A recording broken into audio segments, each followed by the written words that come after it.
What is going on, guys? It is Tuesday night, coming with you with Comic News Weekly, like we do every Tuesday, 9 p.m. Eastern, available in the audio podcast, available on demand if you guys missed this live. We have some great topics to discuss this week. We actually have some comic book topics, and we also have some media topics. We are talking about CWs being up for sale, bad idea comic book publishers just firing all the retailers. We got Jeff Lemire signing an exclusive deal, and Mr. Robert Kirkman, Mr. Invincible, is being sued. But before we get into those topics, welcome people into the chat, and we're going to welcome the panelists into this show. Mr. Tales from the Flip Side himself, Brian McClay. What up, brother? What's up? You living high on the hog off of your off your card auctions? Oh baby, oh yeah, and more fun stuff coming. I'm just my goal right now is just to search out all the great collections for me to get my hands into. That's you do what you do, man. That's one part I love watching about your journey. Yeah. Even the one that you started and didn't finish with us, and it got out of reach with your OPG Gretzky card. It's just too far, bro. It's all, but this year, baby, this year there might be a chance. Every time you talk about that, I picture the Hobbit meme when going on an adventure. Yeah. Oh man, sometimes you can't say those things. You guys just gotta wish them into existence.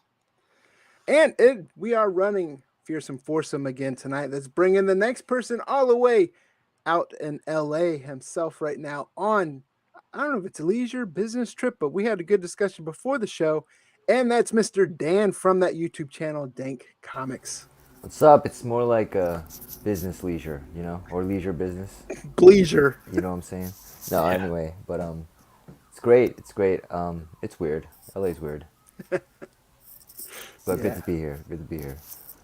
Did you get a map for the stars? See the Yeah, I'm actually like 2 streets from the Walk of Fame or whatever. So there's like homeless people all around our house, our neighborhood. Yeah, and it's very desolate right now, I guess, because the surge. Everyone's hiding from the surge. Yeah, the Transformer surge, Megatron, whatever, Omicron. But. And can't forget Mr. Button Pusher, the man behind the scenes, the man in front of the camera, the man with his own YouTube channel as well. Man, Andy. What is good, everybody? Welcome back. It's another Tuesday. It's time to push some buttons. Yes. Amen. You got a dad joke for us or what? People are waiting for the dad joke. I don't. You don't have it, we'll put you on the spot. It's been a rough week. I broke my finger this week, but on the other hand, I'm okay. Hey Andy, you ever read Stephen Hawking's The Center of the Universe? You ever read that? No, I haven't. Oh, I read it, and yeah, it wasn't you. That's what I found out.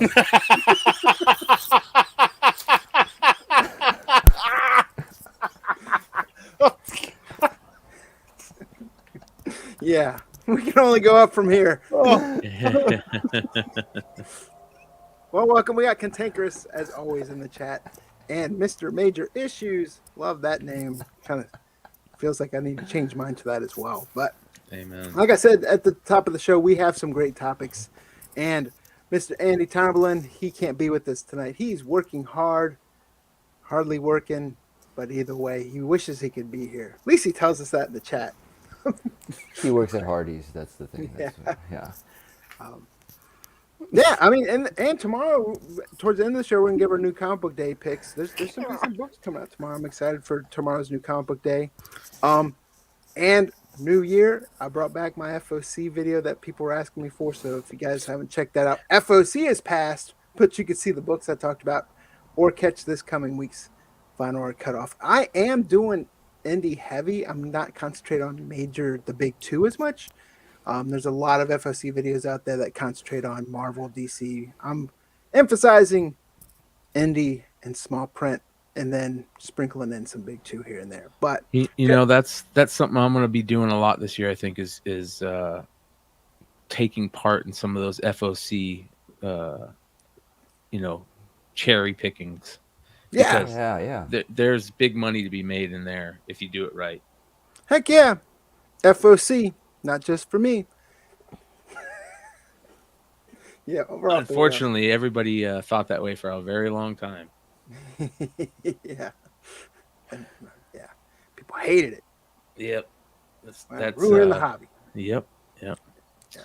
So, Well, I wanted to tell you guys that I put up a video. If you remember Andy, we had Andy on Flipside the other night, and I played a commercial of the finding of the ET Atari game, and and those guys that made that independent movie that were independent and this and that, freaking copyright struck me, them bastards. Ooh. I'm gonna watch that show tonight. did you like go Screw dig it them. out of the landfill? Yeah, man, I gave them some love. We were talking them up on the show, telling everybody you need to go see them, and then they freaking copyright strike me. That's YouTube issues for you. Yeah. No Yeah, you love, can't man. No Yep, love. no love. They're trying to recoup that money they need for that game. Yeah. Yeah. Well, they put that together in like 6 weeks or something like that, right? Yeah, worst video game of all time, they call it, right? So they just trashed them all. And think about that. Can you imagine being that dude that like spent his whole life searching for, King Tut's tomb, and he found it, That's that I was talking about on the show. I was like, that's our generation, right? Back in the 1800s, like And you got a real copyright men. strike? Yeah. Yeah. Back in like the 1800s, the real guys, the real men, the greatest generation, they're out searching for like tombs of Egyptian gods and stuff. We're looking for ET Atari games. Yeah. His name was Indiana Jones. Yeah. But I mean, and look, you talk about it, but Indiana Jones, look at that franchise, and look at like the stuff that spun off or kind of look at Uncharted. Yeah. For PlayStation, it's about to be a huge blockbuster hit in movie theater. Did you guys see the trailer for that? Yeah, it looks awesome. Mm-hmm. It does. Really? You think it looks good? Yeah, I like it. I mean, I didn't play the game. So I don't the know. game's great. Yeah. But yeah, let's go game for people. Yeah. Let's get into these topics. Tonight, if you're watching this also right now, Naomi, the CW show is premiering on CW, well, 9:00 Eastern at least.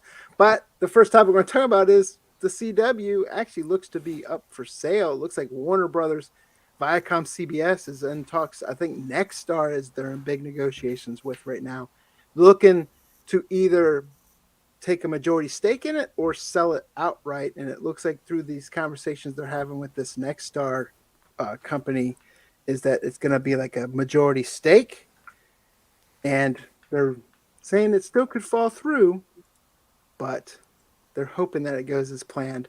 And I guess Nexstars right now is known for, they have a local affiliate radio stations, but they have partial owners of Food Network and online outlets like Zap To It and The Hill. They do plan, even if they sell, especially if they're minority holders, they do plan to keep a lot of the same programming. And it's funny because I remember back in the day growing up as a kid with it being UPN, and then of course the CW with, my favorite show on there at the time was Dawson's Creek and Felicity. Yeah. Not gonna lie. Yeah. Whoa, we're learning something new. Joey. But I mean, you end the best show ever with Supernatural, and it's just like, we gotta sell. Yeah, the only show I ever liked on, and I don't even know if it was on CW, but there was a show called Roswell, and it was about these kids that found or had alien blood or something like that. But I thought it was just cool because it's called Roswell. Yeah, it had some good shows on there. Also, I mean, the guilty pleasure shows. Was it What I Like About You? It had Jenny Garth and what's that chick that went crazy? Well, there's lots of chicks that went crazy. Yeah, I was about to say. But Amanda Bynes. Yeah. Yeah. But, Yeah. Was well, we're all skipping over like the best the best part, which is Arrow, right? The Arrowverse. I watch it on Amazon or Arrowverse, Netflix or whatever. You can't go Joey Potter and then Pacey's sister. Nope. Yeah. And Pacey was the man. I always thought he looked like a young George Clooney. Which one was Pacey? Pacey looks like was a like the young George rebel Clooney. kid who was like doing his math teacher and stuff, or English teacher. And then Dawson was the main one, Joel James Vanderbeek. Pacey was what's his name? Joshua Jackson. Oh yeah. I just remember Michelle Williams was on it, right? Yeah, Yeah. I hated her. She was like the Andrea of Dawson's Creek. Really? Like Andrea from 90210. Yeah. Look at us. We're talking about Yeah. teen angst dramas. Dude, I was a kid when 90210 came out, and like people don't realize the scale like that before that show ever came out. Yeah. People were so stoked to see it. I remember like watching it. Yep, every night, dude. When we were kids, when I was in elementary school, go hang out at my buddy's house, and everybody just watch it. It was like, what the hell, man? We were a different breed, dude. We were a different breed. Yeah, I mean, they're talking about, a lot of the other shows, and then, of course, Vampire Diaries, which led to spinoff of Originals, which is Kevin Williamson, who also created Dawson's Creek, who also created the Scream miniseries. And then, of course, one of their big flagships, especially from a comic perspective, was, that launch of the Arrow show, which launched the Arrowverse.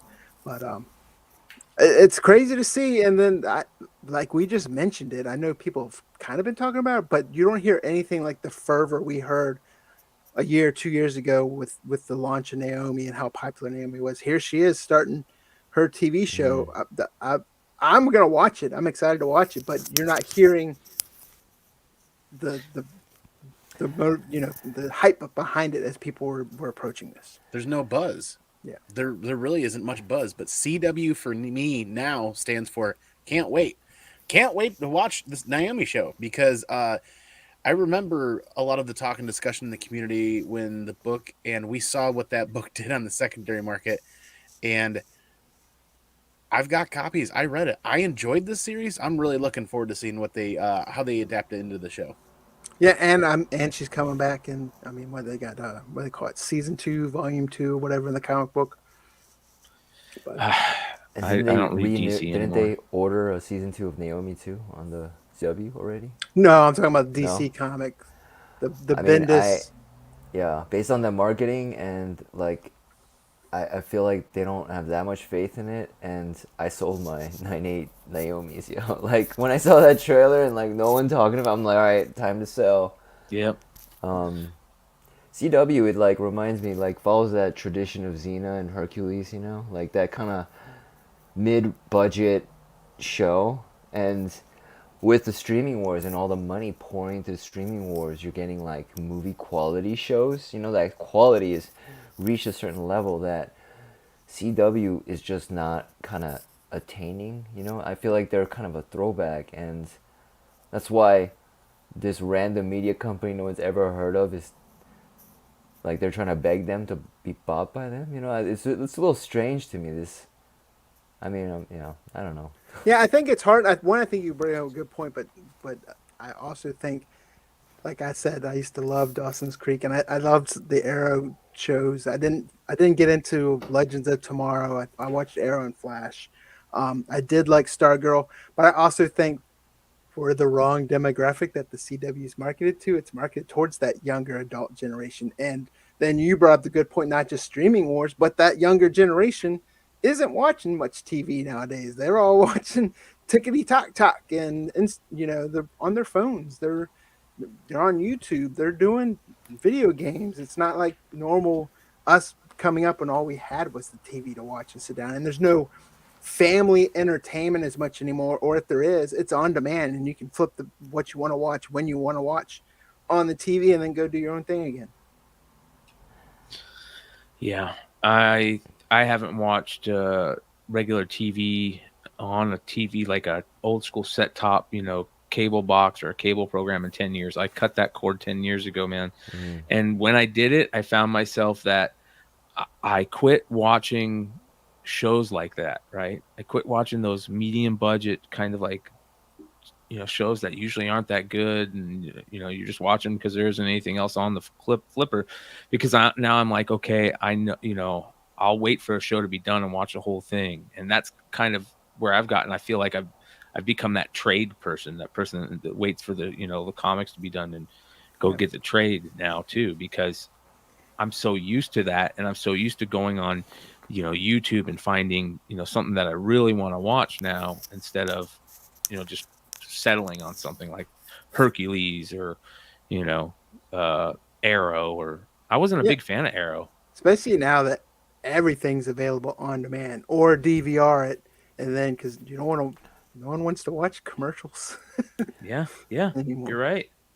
I mean, The Boys, Umbrella Academy. I mean, the quality is so different, and the Watchmen series. I don't know if Yeah. you guys saw that. I mean, it's just like CW just looks like, I don't know. I mean, just because of the times, you know. I mean, it used to be great, and I was super happy that they were doing that. But now it's like, I don't know. I guess I'm surprised Warner is even. Why don't they just take it? I mean, because there's so many of their properties are in there, and Yes, and I mean they're talking about a lot of their shows that in that article. I did share the link in the chat, I believe. In the article, they're talking about the CW. Yes, they make money there, but they make more money when their shows like Riverdale ends up on Netflix, or whether it goes over to Netflix. They said they're making a big paycheck that way, and then also they have their own homegrown with HBO Max that Warner Brother owns that shows end up over there as well. yeah. I mean, that's why I don't think Mitch is asking. He thinks would Disney buy them, and I don't think so, because they're putting all that money into the Disney Plus. Yeah. Because I mean, look at the two businesses, right? Warner Media and ViacomCBS, and they both have. Warner has HBO Max, and Viacom has Paramount Plus right now. So anxious to see. Maybe they're trying to free up funds to pay for those apps, because DC Universe sucked. HBO Max is better, at least. Yeah, HBO Max is good. I still have my DC Universe. I need to kill that. I don't know why. Well, I don't still have it. What am I talking about? They canceled that, Yeah, right? it's just comics now, right? Yeah, And it just yeah. basically their Marvel Unlimited type. Yeah. And you mentioned live TV. The only thing I really watch live right now is sports, and usually I'm watching that on Paramount Plus, or I do have YouTube TV. But they snaked me into getting ESPN Plus this weekend. I got Paramount Plus for soccer. I'm trying to watch the FA Cup, and it's all on ESPN Plus. I was pissed off. So yeah, I got ESPN Plus now. Man, Wow. But yeah, I mean, like I said, CW to me is their target audience is that young adult demographic, and I think the young adults are shifting away from TV. But either way, I mean, it could be a bad idea. It could be a good idea. You did it. Like, You did talking it. about bad ideas, McClay. Yeah, I've had a lot of people hit me up, talk to me about this lately. Listen, I'm always honest when I talk about this stuff. I'm a fan of Dinesh. I think Dinesh is awesome. I love what he does. Anything he does, we talk about. He knows, he does all those crazy things, and he's great marketing genius, smart dude. And he doesn't really care about any of the other stuff, and I respect that. I respect what he's doing. I know he's pissed a lot of people off over in the past, and he's not your normal, comic guy, but or comic, head of the comic CEO or publisher, whatever. But he's doing things that are different, and people are talking about. And now Bad Idea decided to, quote unquote, fire all their retailers. But basically what they did is they sent all their retailers that were part of the Bad Idea stuff and said, hey, we're changing it around. We're basically accepting new applications and stuff. Everybody needs to reapply. And they sent out this, I'm going to go ahead and share this screen here with you. They sent out this letter to all their retailers that basically says, Happy New Year, you're all fired. Applications are now being accepted for the new Bad Idea Destination Store program. Apply here. Good luck. We're rooting for you. Happy New Year, effective immediately. You're all fired. Happy New Year. What? Anyways, that's Dinesh just playing with people.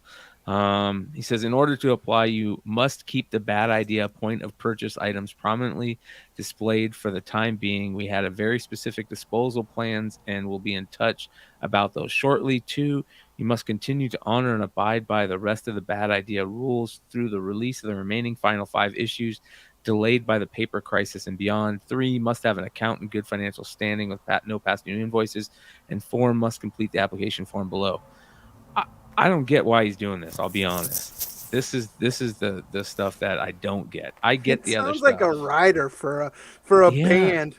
We want 622 green M&Ms, Yeah, it's and I'm weird. gonna want 1 half drink Lipton tea. But here's the things I do love. I love the silliness with the Invisible comics. I love all the cool little extras that he offers. We talked about on the market report last night that trade the hero trade briefcase special 1 in 500 or whatever it is.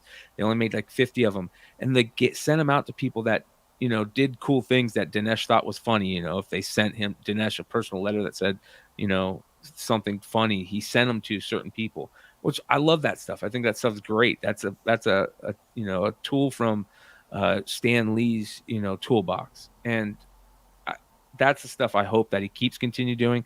I don't want to see him piss off retailers more. That's just what I hope he I don't doesn't think he's do. pissing off retailers. That's the stuff that I do like. I'm sorry, I mean, I didn't mean to cut you off, but No, I like the stuff that they're doing as far as they're allocating their copies. You can't sell it for more than cover price for 30 days. Those are the things that put comics into the hands of readers.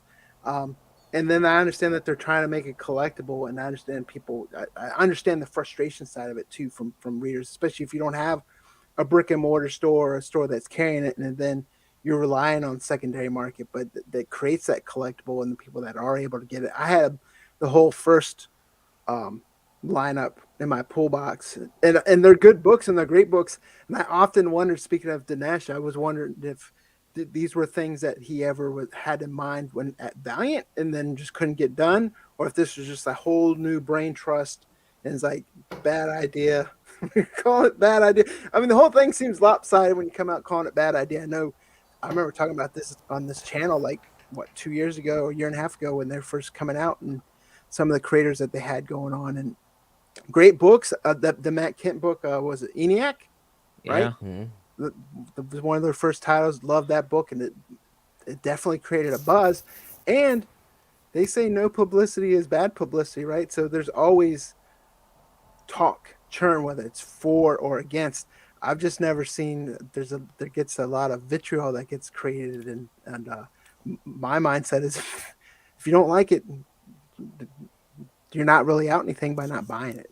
I really like Odin's Eye. I think Odin's Eye has been really good. And I thought that some of the ideas that they had for, basically, I feel like this is like a farm system for maybe him to produce, movies or shows based on ideas. And that whale one, I forget the name of the whale one. Oh yeah, Walesville.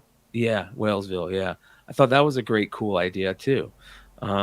So he's got, again, it's Dinesh. He's got great. He's a lightning rod for this stuff. And here's the reason why I respect Dinesh so much, because what a lot of people don't realize is like he is a super comic lover collector at heart. Like, the stuff that he collects, he's a true collector. He loves going out for those weird things, and that's the type of stuff that I love. And you can tell that he tries to put that into his business. Now, the other things, I don't know. Like, this is the type of stuff, like I said, are you making comics jump through too many hoops, or comic Could shops be. jump through too many hoops? And then the stuff that you mentioned that you like from a marketing gimmick side, you get the vitriol from the other side, like, Yes. oh, you told us bad idea was done, or Yeah. when it's kind of like, I mean, everyone kind of knew, hey, they're not done. Yeah. So I think it's cool. I think I don't think it's cool that he's making these people go through this stuff, but I think what Dinesh is doing is cool. And I know there's people out there that have different points of view on this. Yeah, I have a very different point of view too. I'm like, I never got to really experience the whole bad idea experience. Thanks to Paul Dunn in the chat who sent me ENIAC, so I got to read that, but like they never responded to my LCS. So short of going on to eBay and ordering copies, I didn't get that experience, and it doesn't look like it looks like it'll continue where I won't get to do that experience unless I go direct to their website or direct to the direct sales that they're going to do. That's what Well, part I don't. of the article said, that was they're going to do like a direct store, right? Yeah. It says. Well, let me find that. Went too far. Well, and that's another thing is like you're talking about when they came Destination out. store. Sorry, bad idea. Yeah. Destination store. That's what. Well, they're just calling their retailers destination stores. Destination That's stores. what I Yeah. mixed up. Yeah. So, but to that point, also with talking about ENIAC, and a lot of people got more frustrated. Is the first one come out cover price, gotta stay cover price for 30 days, can only sell one copy. But then to appease readers, they put second prints out, and they're almost print to order, right? So if you Yes. want to read it, yes, you might not be able to get it at your location because there's 100 stores or however many now. But they were putting enough copies out there for second prints. And I know it was frustrating a lot of secondary market sellers because it drowned out the supply. Up the supply and drowned out the demand because it made it available for readers. Yeah. I don't like it at all. I don't like these marketing tactics. I think we are a very small group of consumers, and I don't understand why you're gonna play games with this consumer set. Like if it's like people that want, I mentioned this before, but like if it's like people that want a Kanye West shoe and you want to troll them and play games with them, go for it because they're just getting shit because it's cool, right? Because they want to be cool. We don't buy comics to be cool, right? We all know that, right? We get comics because of our genuine love for and passion for the industry, and the collectors are the backbone of the industry. The industry wouldn't exist without us. So to play games with this consumer set, I don't really get it because it's not like we're rich people and we're not even like people trying to, I don't know. It's just like, why pick on us? I don't like these sort of marketing games. And then making retailers jump through hoops. They're already so stressed out about this penguin thing, and then, and then you're doing this, and they're struggling all over America, and a lot of us are buying too many comics, and I don't know. It just feeds into that frenzy, and I know Todd McFarlane. He calls us addicts, and he wants to feed us our drugs. He's been quoted to say that in the Wall Street Journal. So, Wait, I don't know. He said what? He was like, yeah, comic readers are like addicts. You got to keep giving them product or they're going to go away. They're going to lose their fix. This is with the beginning of COVID when the industry was, questioning what was going to happen. It was like an extended interview with the Wall Street Journal. And I was just like, yeah, that's how he sees us. That's what all this shit is. They're just trying to get us hooked. FOMO to the extreme. But why? Why would you do that? When it doesn't have to be that way. I mean, because we celebrate the work. We're just not doing it to be cool. So I don't, and there's other consumers that get shit to be cool. Play with them as much as you want, but it just doesn't feel right. It's like messing with like geeks, and I don't know. Why are you messing with geeks, man? Go mess with finance bros. I get it. I think you make a lot of great points, and I definitely understand where you come from. But I also understand. I see the other side of the coin there because you're a new imprint, you're a small imprint. You got to do something that kind of sets yourself apart, even if it is. I don't want to say gimmicks or carnival games, but it is stuff that kind of creates buzz and puts what's this about around your books and want to go check it out. I mean, sit there and saying, hey. I remember I got frustrated when we first talked about it because they're like, hey, it's only going to be brick and mortars. I was like, that's a great call. And then next thing you know, but TFAW's selling it, and I think Midtown sells it. And it's like, well, what happened to just brick and mortar? Is it because they have a brick and mortar, but they also sell online? But the pro to that is people like Andy who said, hey, I can't get it. You have an avenue with TFAW in Midtown to get it if you wanted to. But, and the quality is like, I mean, but the thing is, you don't have to do that. The creators he was working with, the quality of the material was so high, it would have sold out. We would have bought it all. Like we would. I don't get it. It's not like it was all these new nobodies that were creating stuff. Like everyone has a reputation in this industry, in that company. So I don't know. Like, is it that hard to? Yeah, I mean, there's been a lot of great comments in the chat too, and I mean, Cantankerous was saying he thinks AWA Upshot is greater than then Bad Idea. I see a lot of similarities between the books there and great creative teams, that's for sure. But I mean, you talk those extra avenues of books though would be great if they wouldn't cancel your entire orders. Things from Another World just canceled my last giant order with them. All of well, them. not to mention if you order from TFAW, you're getting it in a month or so. Yes. If Yeah. if it doesn't get canceled. I'm Yeah. okay with that as long as I get the books. They canceled the entire order because they said one book was damaged. I ordered a Yeah. heck of a lot more than one book. I'm done with them. I haven't ordered from Midtown in a while too. Ever since they started raising the prices on a lot of their books. So I just ordered from Gmart for the first time in a long time the other day. did you remember your login? Yeah, I didn't. I had to go find my yeah. And even asked you, please don't create another one. It's like, well, make your Yes. shit easier to log into. Yes. Yeah. Gmart, that's a great site for some variants too, by the way, if you're looking Yes. for the incentives.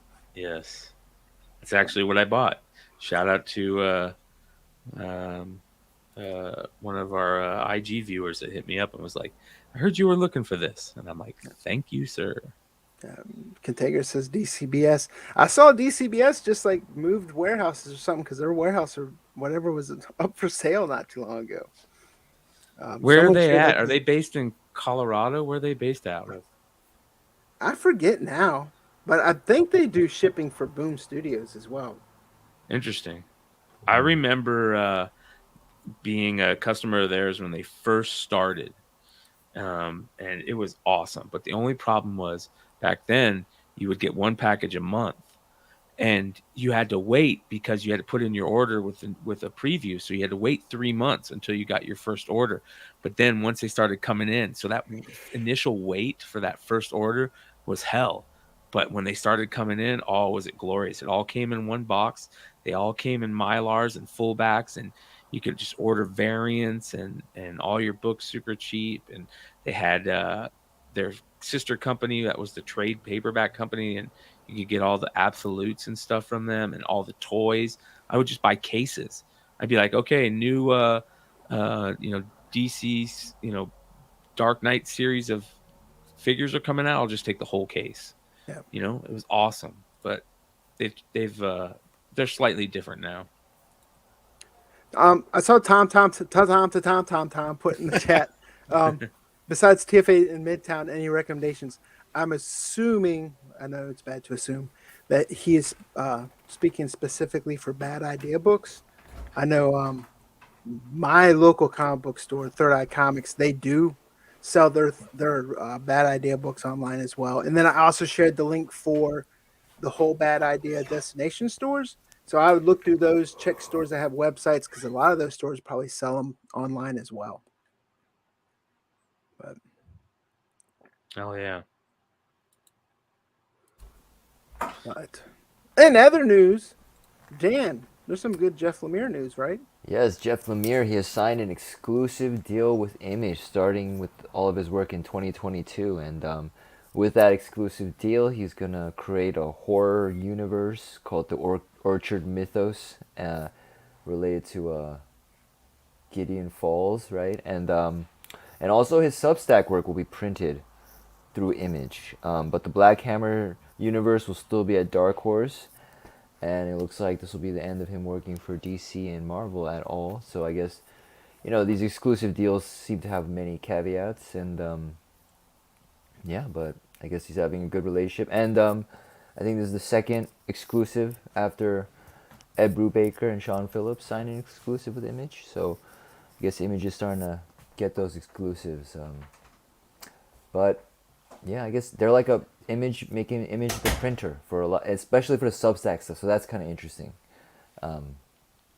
because people want exclusives from the Substack, but I guess they're gonna print it through Image, and yeah, I guess you guys paying subscription, so duty do. Substack, and he's also keeping Black Hammer with Dark Horse, though, right? Yeah. Mm-hmm. But You know what? Somebody was talking to me about Gideon Falls the other day, and wasn't Gideon Falls optioned at one point? I believe it. I mean, I believe it's still optioned. Yeah, like not too long. I think right when the first issue came out. I know it was quickly after the first issue came out, and I love that creative team of Jeff Lemire and Andrea Sorrentino. Yeah. I'm Yeah. more of a fan of Jeff Lemire as the writer than Jeff Lemire as the artist.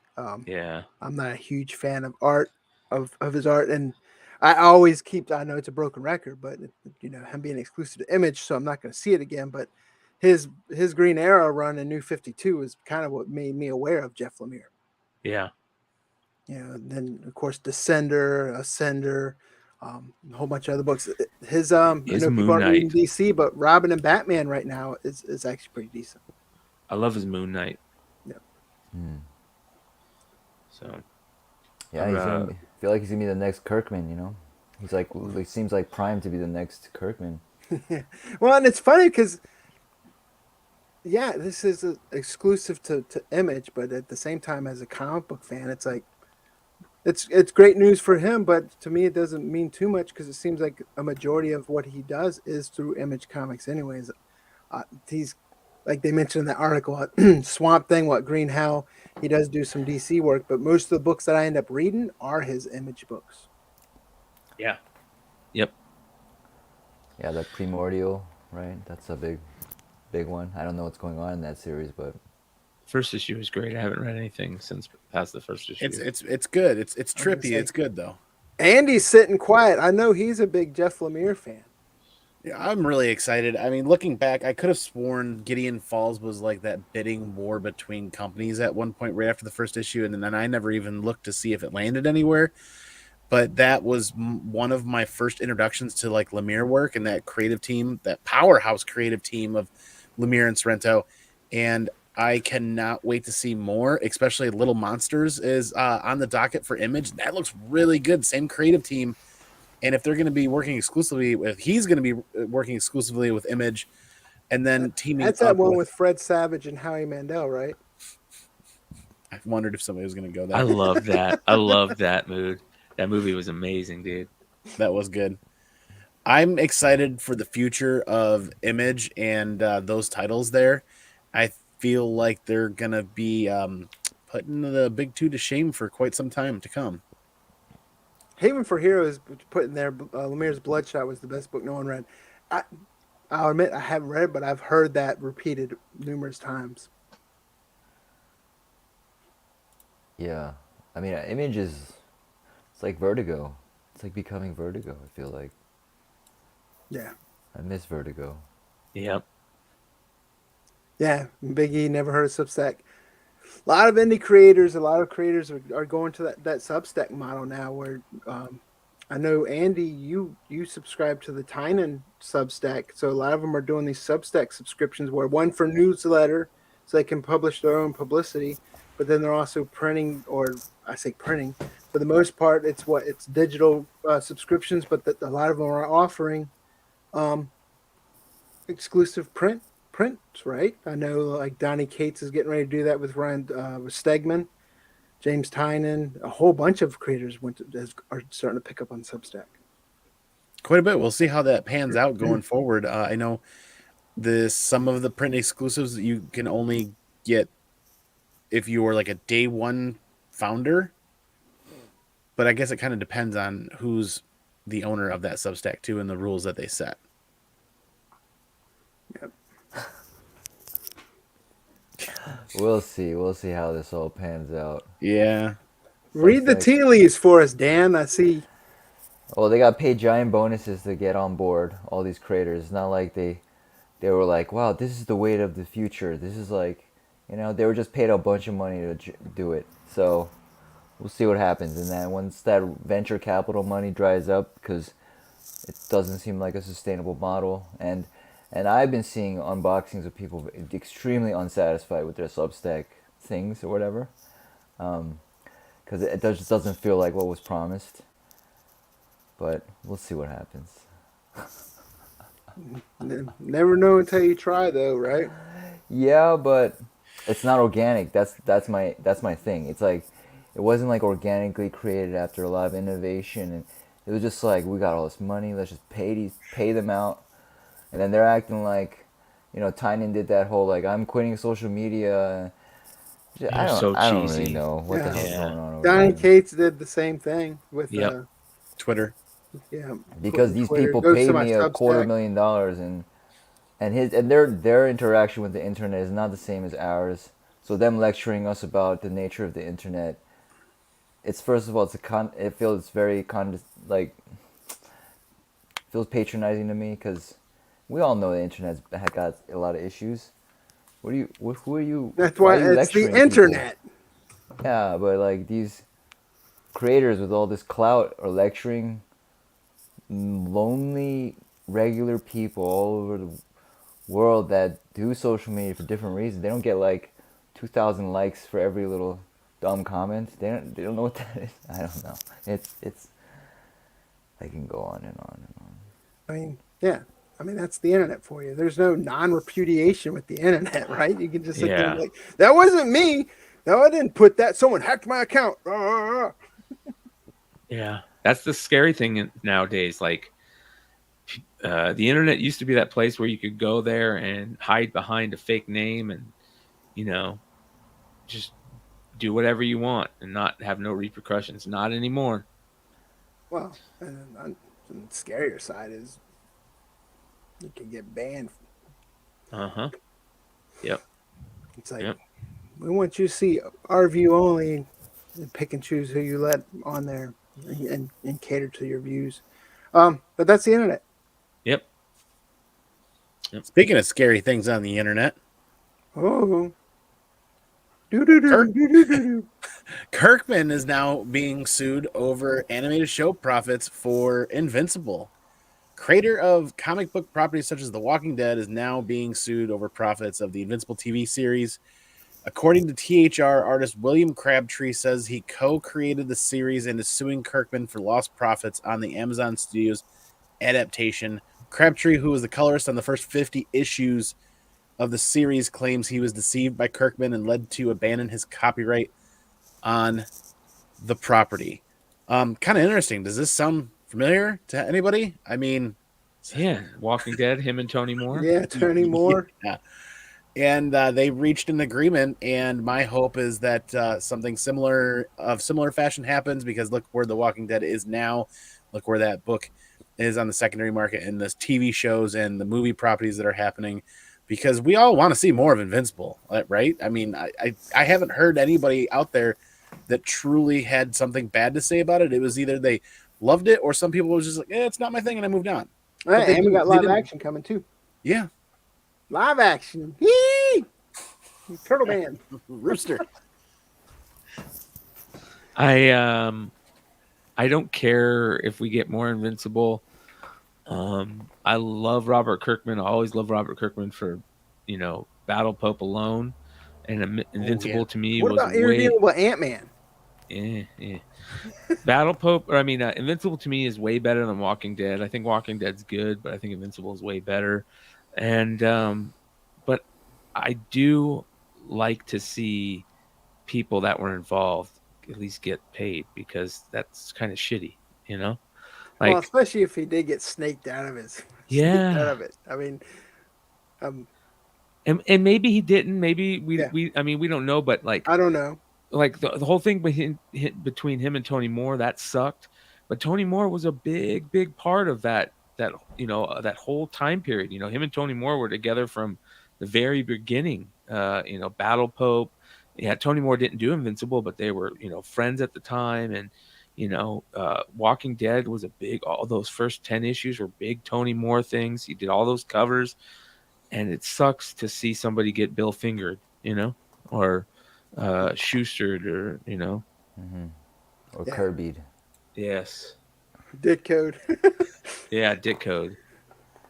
It goes on and on, and yeah, I mean it's crazy. I mean, it sucks to see it now. It's like that's always the question. Is like, why now, right? But I mean, they go into it talking about Because there's a lot of money being made. it on is, it right and now. then I mean, they're specifically talking about what media rights, right, and how he was kind of duped out of selling his portion of it, so that because Kirkman said it would be easier to market. Yeah, I guess there is some truth in that because when there's so many copyright owners, it makes it like sort of a hot potato for a lot of studios. Because like, all right, and we got to clear with this many owners, and if it's one owner, it's a lot easier in general. But yo, you gotta put shit in paper. Everyone's got to write down their agreements, like because they said it was a handshake agreement, or something. It said it was an oral agreement. Oral agreement, right? How does that ever fly? I mean, I can totally see that conversation though. Like, Yes. I also work with artists too, and I'm like promising them things too, But I've never broken promises or whatever because That's I don't very care about important. getting rich. I do not give a shit. So, like, if any money comes, of course, I'm actually like extra generous with my collaborators. But, Yeah, I mean, it'll be interesting to see how this plays out. because it's a collaborative art, Yeah. they're all collaborative arts. They don't work without the collaboration. So people need to be given their due, and we need to free up these artists. They struggle. The artists are really struggling because they don't make they're not intellectual. They don't hold the intellectual property rights, so they're always like hustling, and the writers can just chill out and make perpetual income. And Well, you made a great point, Dank, about collaborative art and how important it is to have to respect and your other people that you're collaborating with, because there's something that happens in a lot of situations, whether it's bands, content creators, whatever. Something ends up happening where you've been creating with this person for so long, and then something ends up happening that just takes all the wind out of those sails, whether it's a lack of respect, a money issue, something that happens, and it's all, and anything disrespectful happens, it just takes those winds right out of that sails, and you don't want to collaborate with that person anymore. That happens a lot, and it sucks when it happens. It's very important to, your character is so important in how you handle yourself in situations, in a collaborative effort. It's like anyone that's been in school, man. You've been on them group projects when Nobody's doing shit. Yeah. I just got I hate to say it. I was one of those people. I was that asshole in high school, but yeah, you're exactly right. People that are just sitting there like with their headphones on that don't care and that type especially of in stuff. master's class. I used to hate that bitch that always be like, I'll be the one that consolidates all the input to make the paper have one voice. I'm like, nah, bitch. Nah. But This yeah, doesn't, huh? go Well, I ahead. mean, this doesn't sound like it's too, like the whole Tony Moore thing before was like 50%. Is what I was reading in the article. Is he was claiming like up to like 50%. This was just 20% of single sale proceeds and 10% of any revenue generated from other film or television. This doesn't sound like a lot comparatively. No. I mean, depending on how you look at it, from an overall deal, no. From him wanting his money, it could be significant to him. So, Yeah. Oh, but yeah. yeah, I understand what you're saying. From why, if Kirkman did screw him out of this, I don't know if he did or not, but if he did, 10%, is that just a deal that was overlooked and not followed up on, or it doesn't seem a lot to like not be able to give it up, put it that way. But Yeah. man, knowing is half the battle. Yep. Well, how about this one? I guess maybe this is the thing. Like, keep your trust circle small and tight, and anybody outside of that circle, don't trust anybody. You know what I mean? Like, Yeah, I mean, I was watching a show the other day, or watching some video the other day, and they were talking about how, like, like this it was this mafia guy, and he had like 300 confirmed kills and hitman and this and that, and he's like, Call of Duty. I fucking love animals though, and I love animals because animals, it's unconditional love all the time. He goes, humans will stab their mother in their back. You know what I mean? So we're a crazy. One of the crazy things about humans is we always want to be on there's a strive to be on top, and some people will have that strive to do anything to get there. So I couldn't be in your business, Dan. Like, I couldn't be in that business, man, where you have to deal with that on a Honestly, I think the people that are focused on like their own goals or whatever, just like accumulating power and wealth, they burn out. Bad things happen to them. I think it's the artists that kind of make work for others and help others, and they're the ones that thrive and create more generative energy around them. And because like when shitty people fail, we celebrate it, But when like giving people fail, everyone wants to know what's next because they want to keep supporting them. And I can name tons of artists that go into these two camps. So the universe tends to give people what they deserve in the end. That's one of the things I did like a lot of publishers started doing within the past few years is you don't just see writer and artist on the front of books anymore. You're starting to see, the colorists and the letterers and giving those due credit. So, but anyhow, speaking of comic books, new comic book day tomorrow. There's some great books coming out. Andy, what are you picking up? You guys ready for this? I'm going DC with Batman and Robin and Batman. Lemire's Robin and Batman #3. I looked right at it too. That I've actually been enjoying quite a bit. It's the same creative team from Gideon Falls. Yeah. So having fun with that and looking forward to that being out tomorrow. And for me, my pull list it looks like it's going to be a manageable pull list. I love that. That's that art. Yeah, Dustin Nguyen. Is that who that is? Yeah. Who's that? Yeah. Oh, it's not the exact same creative team. Sorry. It's Descender and... yeah, that's what I was thinking. Yeah. I mean, they've done a lot of books together. Yeah. But, like, you backed me up on that. That's a good one because we're talking about Robin and Batman's been good. Mm-hmm. Out of the 50 Batman books you can pick right now, it's like the X-Men of DC. But... Yeah. What are you getting, Brian? Well, my first book is this book. People are going to want to pick up this book, and there's a certain copy you're going to want to pick up. I'll just mention that. Be on the lookout for Star Wars 20. Trust me on this one. It's going to be worth it, and you'll know what I mean when it comes out. Another one is this one. Shout out to is this Bird City Inn 616? I'm not sure, but it's Department of Truth number 15, and there's this dope Dia de los Muertos variant that I think Bird City and maybe 616 are both doing. I'm not 100% sure, but it's a cool cover. I think there's another cover for another book that Matt, kind of goes with this. So I like that. Star Wars High Republic Adventures. Love this series. It's gonna be interesting to see how it ends out on. Be honest, it's better than the Marvel High Republic, right? 100%. Yeah, 100%. There's that Marvel High Republic is garbage. There's only a couple things that are even worth talking about in that series. But this is very interesting too. This Wastelanders Black Widow #1, and I really like the McNiven connecting variant.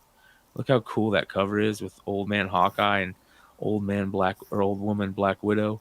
So I think this that was Old Woman Mockingbird. Yeah, it's here's the regular cover. You can see it's her. Oh yeah. Yeah, but this reminds me of like Aeon Flux, and I mean, yeah, it's like Pink. Yeah, like the singer. Yeah, and so I really like this one, the black and white connecting cover. I love Steve McNiven's art, especially in black and white. I think he's one of those guys that you always pick up his sketch covers or black and white covers.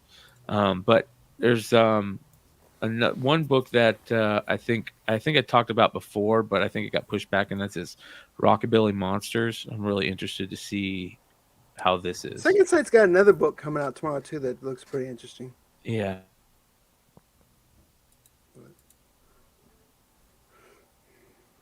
Yeah, cool. Very cool. Dank. Yeah, I'm looking forward to Rain issue Yeah, 1 from good Image. It really reminds me of The New World. I don't know if you guys read that series, The New World. I thought it was so awesome, but it's got that, you know, dystopian future, but it seems like a emotionally driven story with sci-fi elements, miniseries kind of thing. I love those things from it has Image. not to be talking about school and academia on it, but it has like a Ray Bradbury type feel to me. The synopsis, and Yeah. that's on my list as well. What book is this? Rain. Rain. You just passed it. It was yeah, on the right, way on the Holy right. covers. It's the Milli Vanilli. It's a lot of covers for, yeah. Yeah, there's a lot of exclusives for it. Holy And cow. it's by, well, Joe Hill, but more importantly, David Booher, Mr. Canto himself. Super excited for that. Yeah, that's a good team. That's a strong team, and them two together, that's very and it's a new promising. publisher, right? The Ashley Wood and Chris Ryle. I probably killed that name, but was it called Zizki Publishing or something like that from Image, new imprint? This this could be a sleeper. Yeah. So David Mack variant. This is a beautiful David Mack art. Zoo Orzu one looked really good too. Yeah, who was that? Black Cape, I'm sure, right? Down 1, down 2.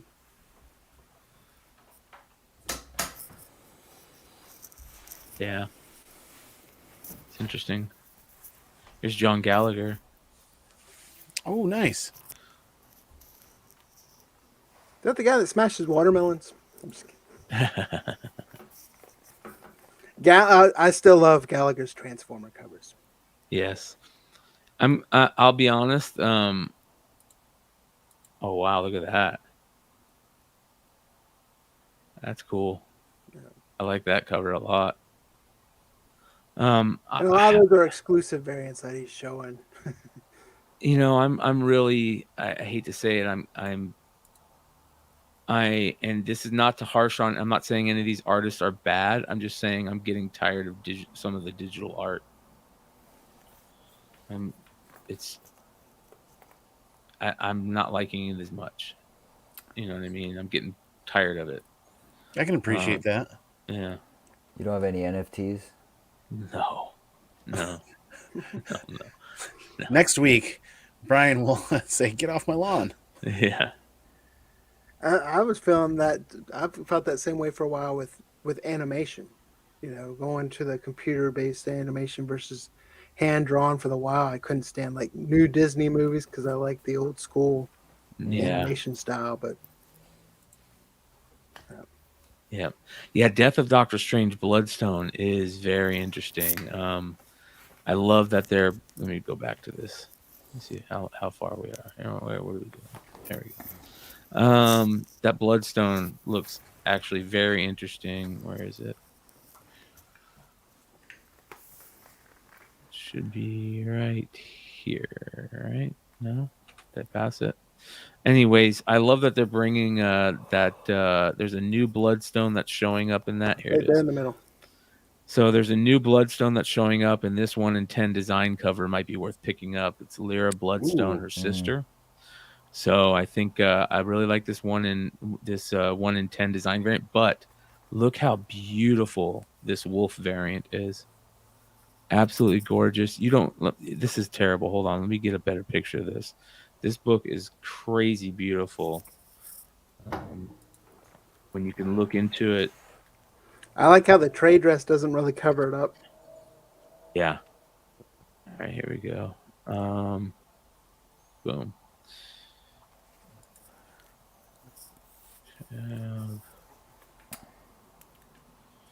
So this cover, and this isn't another, it's not another great image, but you can't really see it very well, but the drawing is super intricate in these wolves, and it's just really cool. It's got all these hidden things in all the wolves, and it's just a really beautiful cover. So be on the lookout for this one, the wolf variant.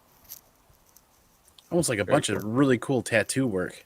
Yes, it's awesome. It's just really intricate, Jeff Darrow type intricate cool hidden, runes and cool stuff. It reminds me of like old highlight magazines where you'll look and find, you know what I mean? Yeah, I used to love Highlight Yeah, magazine, circling that, finding Yeah. shit in the pictures. Yep. So Between that and what's different between the two pictures. Yep. So be on the lookout for this one. Absolutely beautiful and a new character that might be worth looking into. Were you done, Dan? Yeah, and just Stillwater because I love Stillwater. I think that's just. I got nothing now. I'm kidding. But I like where you're coming from. Yeah, I had Rain. I had Scorched. Scorched, I'm kind of interested in. I'm not even a big Spawn fan, but I'm interested to pick up Scorched and give it a read. I'm also, it's a Zdarsky day for me. The Daredevil. Woman Without Fear. Yep. I'm not a huge Elektra fan, but I love Zdarsky's take on Daredevil. So I'll pick that up. Yeah, here's this right here. There's a couple good variants for this too, but look at this variant by Bartel. Oh, it's gonna do the same thing it did to us last time. You crashed it again. Yeah. Oh no. You get like 3 clicks and you're done. Yeah. Yeah. So there's a Bartel variant to this that's really, really good. So. And then, I'm excited about Stillwater number 12 too. Stillwater's been great, and I love that there's always mostly just one cover. I think it's super, super, super. I won't say undervalued, but really underappreciated. I can't believe it's not a show. It is such an easy show to make. It's a brilliant premise for a show. I can't believe it's not a show already because it's fantastic. Did you refresh? Yeah. Did you try turning it off and turning it back on again? Yeah, I made sure the power button was on. I made sure it was plugged in too. Yeah, let us know in the chat. Let us know in the comments what are you guys picking up. That's just going to leave us with one more thing. Wiggle, wiggle, wiggle. Andy, what do you got before we get out of here? One more thing.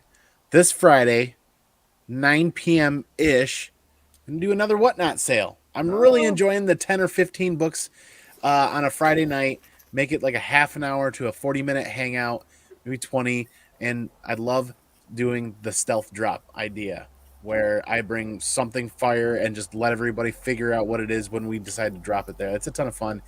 And that platform has just been a lot of fun to play around on.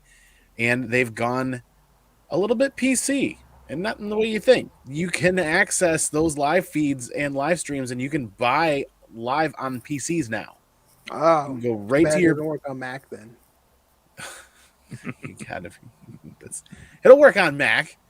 You can open up 6, 7, 8 different auctions, and you'll never miss your favorite books from your favorite people. Amen. There you go.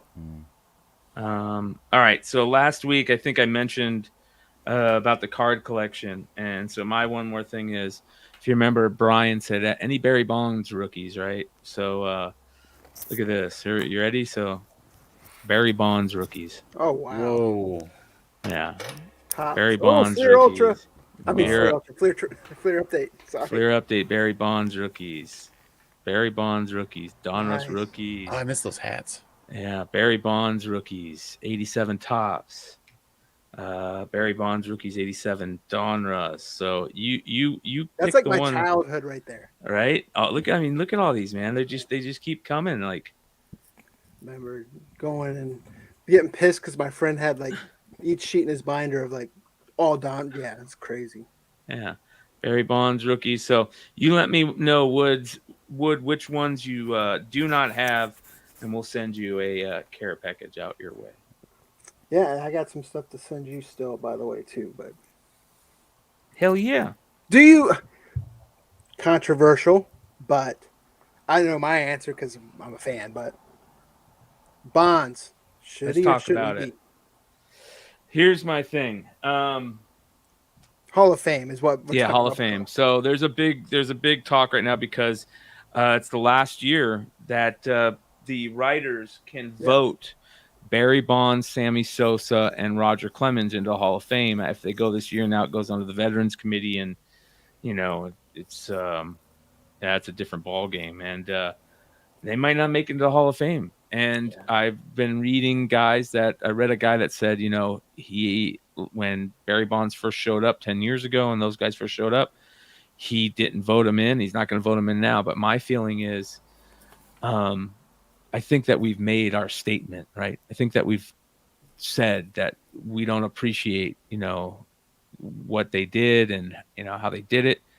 But there's no denying what they meant to the sport. Pete Rose should be in the Hall of Fame. Barry Bonds should be in the Hall of Fame. Roger Clemens should be in the Hall of Fame. Roger Clemens should be in the Hall of Fame.